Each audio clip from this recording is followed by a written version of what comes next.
Hello, everybody. Welcome to Crossplay Gaming. My name's Eric, if you're new to the channel. So, over the past few days, I've actually already released like two videos sort of breaking down the recent Doom Eternal The Ancient Gods DLC trailer. But it turns out yesterday, Hugo Martin actually did his own little bit of a response and breakdown of the trailer. He's one of the main creators of Doom Eternal. So I figured, we'd go ahead and keep going and take a look at what he had to say because I speculated a little bit about the meaning of certain things in the trailer, the meaning of certain things in the franchise. So if we can hear it from the horse's mouth, so to speak, then that's awesome. So let's go ahead and take a look at this breakdown that IGN released directly from Hugo Martin. Let's get started.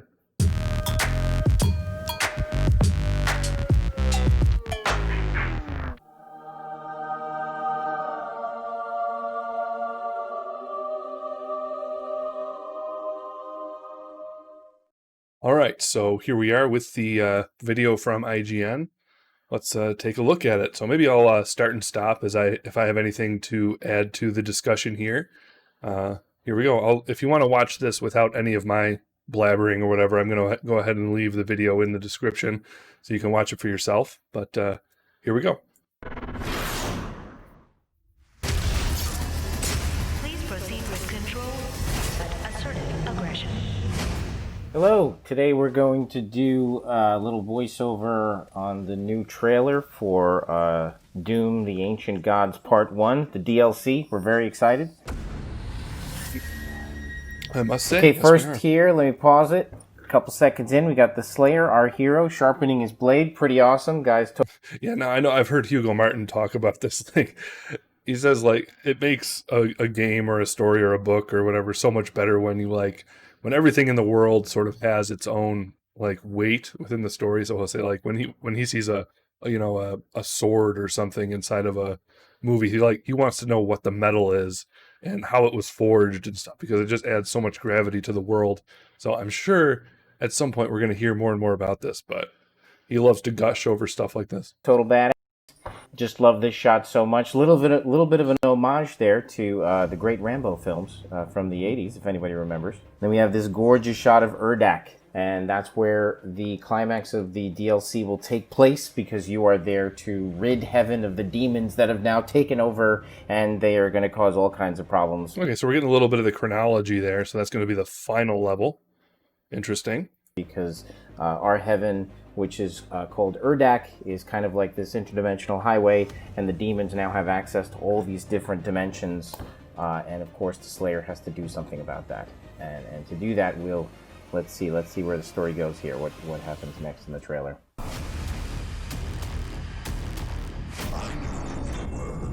All right, so let's see what he has to say about this. I wonder if he's going to comment at all about the connection between the Seraphim and Samuel Hayden. Yes. Some cryptic lines there being said by a character known as the Seraphim. Mm-hmm. And I'm sure that everybody will notice that his voice is somewhat familiar. There you go. Yeah, same voice actor as Samuel Hayden, so he's totally acknowledging that. So I'll let you piece that together. You'll find out soon enough when you watch the DLC exactly. A lot of fans have figured that out. Who that is. But I think people will think it's really cool. He says, "I knew who you were the moment we found you." Of course, that is in reference to the story from Doom 2016. Wait, he said the moment we found you. That's not quite what he said. He said the moment you set foot in our world. Okay, so he's saying it a little different. I'll have to think about that. What people should know is that this DLC is a two-parter, and essentially it is a two-part finale to the story that began in Doom 2016. There are certainly more Doom stories to tell inside the Doom universe, but the arc of this story will end with part 2 of the DLC. This is our Return of the Jedi, as we like to say. Okay, so basically, yeah, 1 and 2 together. That's something I thought I heard him say before, Doom... Yeah, the 2 DLCs together are basically a third game. Yeah, so we'll see how they live up to that, in terms of length anyways.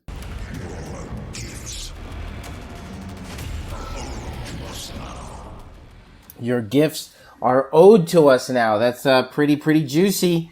What's he talking about there? Now, For everybody remembers from the Doom Eternal, that looks a lot like the guy that put you inside the Divinity Machine and blessed the Doom guy with his superpowers and turned him into the Doomslayer.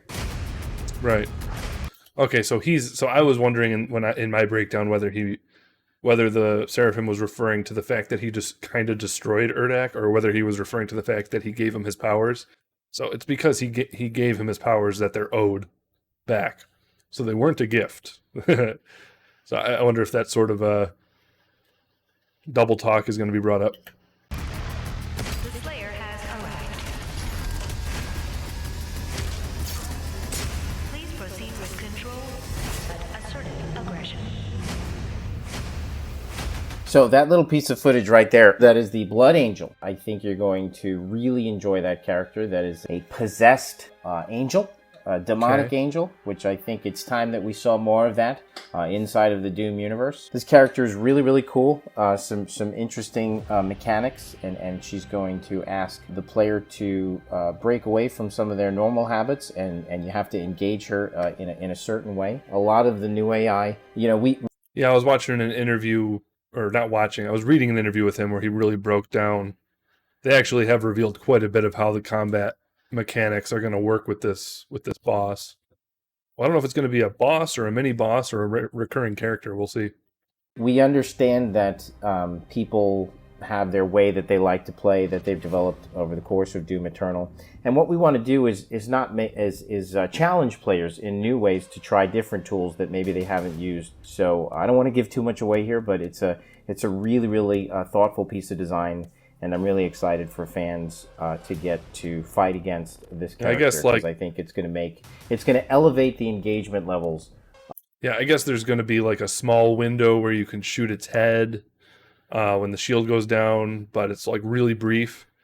I guess not too unlike the Marauder, but a little bit different than that. Of the overall combat experience, and that's, as we've said many times during development, that is always our goal at id Software. We want to resurrect the only ones who can save this world.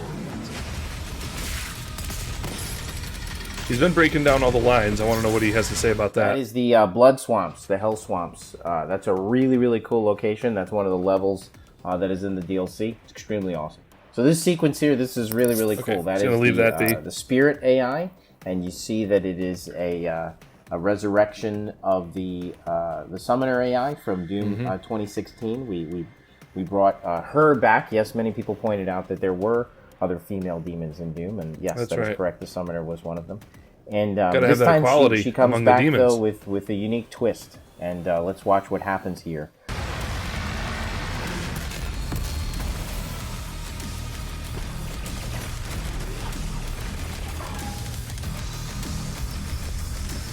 Obviously, she inhabits other demons and she buffs them. So they made something and buffs them in a really unique way. It doesn't just give them more power or more speed. She actually makes it so you can't destroy their weak points and they don't falter from attacks. So that makes them really, really formidable. And again, it breaks you out of your habits. The whole point of these characters. She's also very resistant to ballista shots. When a character is possessed, they kind of make the ballista almost useless, which we know that is a great tool that everybody likes to use, but we wanted to design an AI that would challenge players to do something different. And now we see kind of the loop here is demonstrated in the commercial where I destroy the AI that the Summoner possesses, the Spirit AI possesses, and then once exposed, I'm going to have to use the microwave beam to capture, hold, and explode the Spirit. The microwave beam is going to be the only way that you could kill the Spirit. And if you don't kill the Spirit, very quickly, she will pick a new host and possess the next AI. So and when AI are possessed, they're for like the microwave a nightmare beam to deal with. So you're very motivated as the player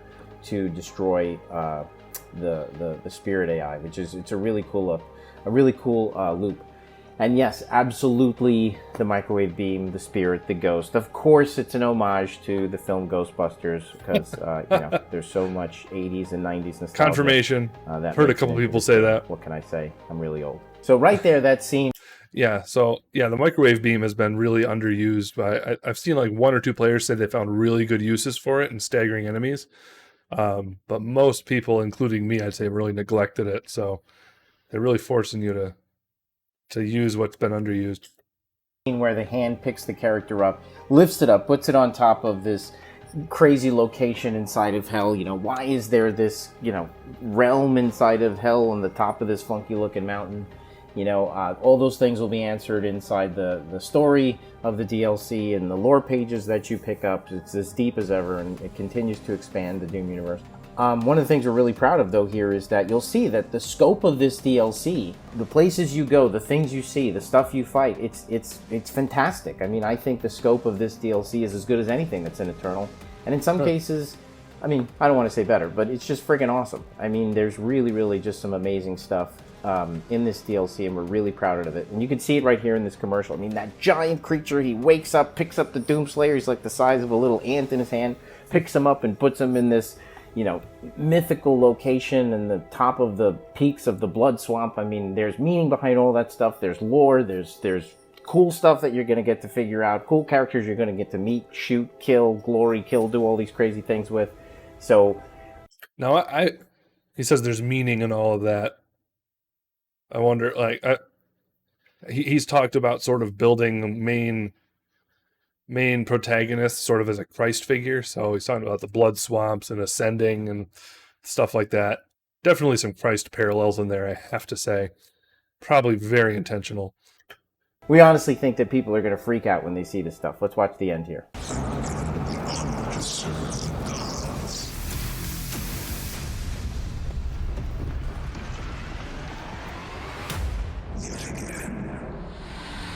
Before I get to the double Marauder part, I did want to say, did you notice how he talks to him? I mean, he's kind of like, he had the honors to serve the gods yet again, because for all the lore nerds out there, they know that you did, in fact, once serve the gods.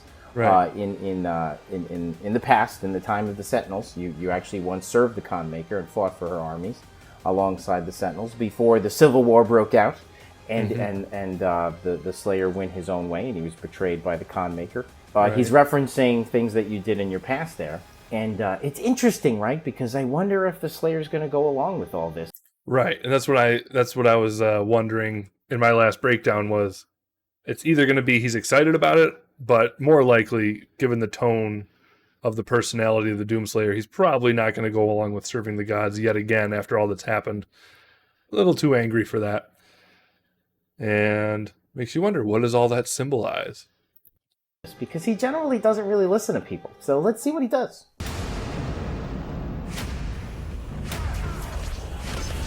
The double Marauder. Now we know that a lot of people love the Marauder so much. I love the Marauder.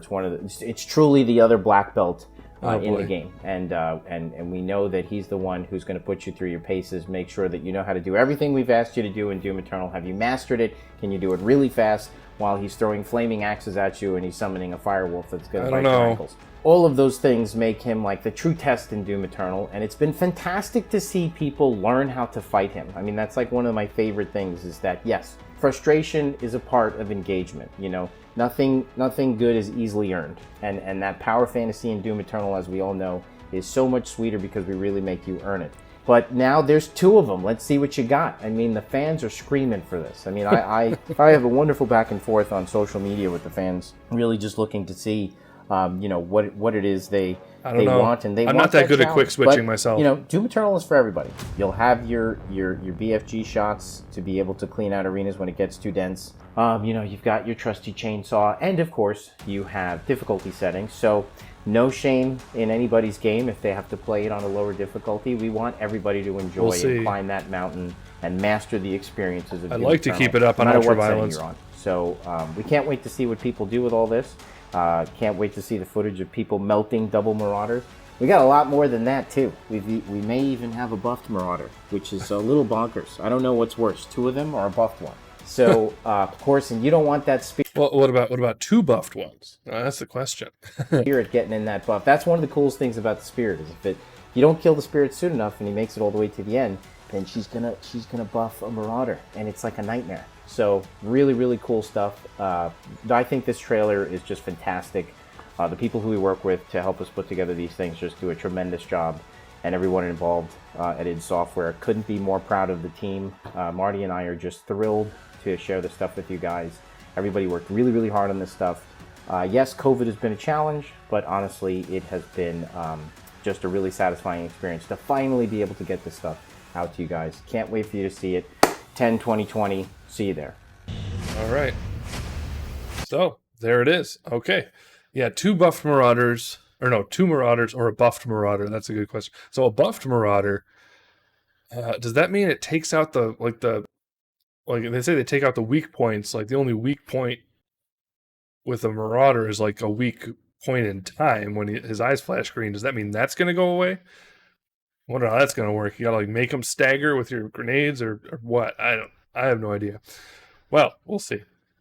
But anyways, thank you everybody for watching. Let me swap back here. So there we have it. That was sort of a reactception. We had reacting to Hugo Martin, reacting to his own trailer. But anyways, yeah, I had a good time. I hope you did. Leave a comment below if you have any more theories about what's going on now based on things Hugo Martin has added to the conversation. If you've enjoyed yourself, make sure you leave a like and subscribe if you want more content like this. Hit the bell if you want to know when I go live with live streams or upload new projects. And we will see you all around in the next video. Thanks for watching.